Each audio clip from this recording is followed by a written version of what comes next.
अब भाग 20। अब आगे सुनिए कथा। तब श्रेष्ठ मुनि ने जाकर शयन किया। दोनों भाई उनके चरण दबाने लगे, जिनके चरण कमलों के दर्शन एवं स्पर्श के लिए वैराग्यवान पुरुष भी भांति भांति के जप और योग करते हैं, वे ही दोनों भाई मानो प्रेम से जीते हुए प्रेम पूर्वक गुरु जी के चरण कमलों को दबा रहे हैं। मुनि ने बार बार आज्ञा दी। तब श्री रघुनाथ जी ने जाकर शयन किया।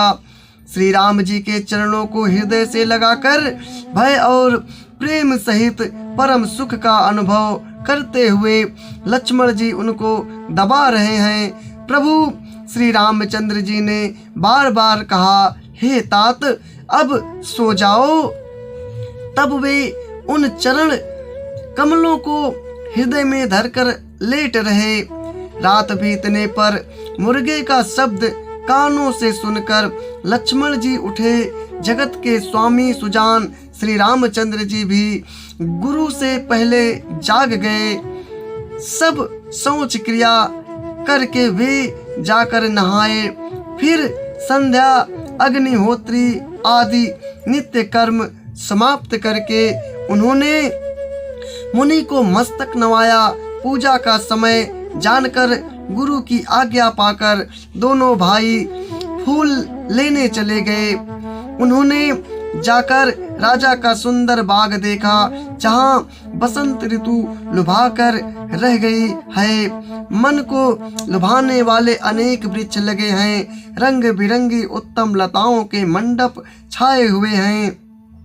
नए पत्तों, फलों और फूलों से युक्त सुंदर वृक्ष अपनी संपत्ति से कल्प वृक्ष को भी लजा रहे हैं।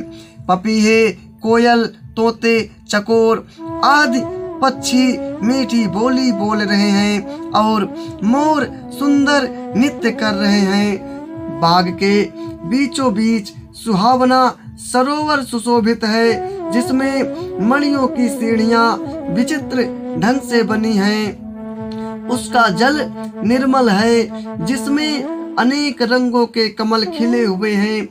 जल के पक्षी कलरव कर रहे हैं और भ्रमर गुंजार कर रहे हैं। बाग और सरोवर को देखकर प्रभु श्री रामचंद्र जी भाई लक्ष्मण सहित हर्षित हुए। यह बाग वास्तव में परम रमणीय है, जो जगत को सुख देने वाले श्री रामचंद्र जी को सुख दे रहा है। चारों ओर दृष्टि डालकर और मालियों से पूछकर वे प्रसन्न मन से पत्र पुष्प लेने लगे। उसी समय सीता जी वहां आई। माता ने उन्हें गिरजा पार्वती जी की पूजा करने के लिए भेजा था। साथ में सब सुंदरी और सयानी सखियां हैं, जो मनोहर वाणी से गीत गा रही हैं। सरोवर के पास गिरिजा जी का मंदिर सुशोभित है, जिसका वर्णन नहीं किया जा सकता। देखकर मन मोहित हो जाता है। सखियों सहित सरोवर में स्नान करके सीता जी प्रसन्न मन से गिरिजा जी के मंदिर में गई। उन्होंने बड़े प्रेम से पूजा की और अपने योग्य वर मांगा। एक सखी सीता जी का साथ छोड़कर फुलवारी देखने चली गई थी। उसने जाकर दोनों भाइयों को देखा और प्रेम में विह्वल होकर वह सीता जी के पास आई। सखियों ने उसकी दशा देखी कि उसका शरीर पुलकित है और नेत्रों में जल भरा है। सब कोमल वाणी से पूछने लगी कि अपनी प्रसन्नता का कारण बता। अब भाग 21 में अगले पार्ट में। जय श्री राम, जय श्री राम।